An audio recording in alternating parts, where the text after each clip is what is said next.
এক গ্রামে এক চঞ্চল টুনটুনি পাখি থাকত। সে খুব দুষ্টু ছিল, সারাদিন গান গাইত আর অন্যদের জ্বালাত। আজ ছিল একটা ধীর ধীর বুদ্ধিমান কচ্ছপ, নাম টুবলু।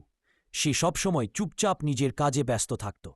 একদিন টুনটুনি টুবলুকে বলল, তুমি তো কচ্ছপ, তোমার গতি এত ধীর, চাইলে আমি তোমার সঙ্গে দৌড় প্রতিযোগিতা করতেও পারি। টুবলু মৃদু হেসে বলল, চলো, দেখা যাক কে জেতে। পরের দিন বনে সবাই জড়ো হল সেই দৌড় দেখার জন্য।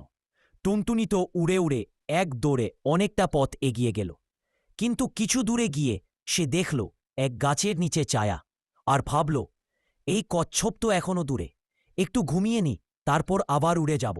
সে গাছের নিচে ঘুমিয়ে পড়ল, কিন্তু টুবলু ধীরে ধীরে থেমে থেমে সামনে এগোতে লাগল, আর শেষমেশ ফিনিশ লাইনে পৌঁছে গেল। সবাই চিৎকার করে উঠল, জয় হোক টুবলু, বুদ্ধি আর ধৈর্য জিতেছে।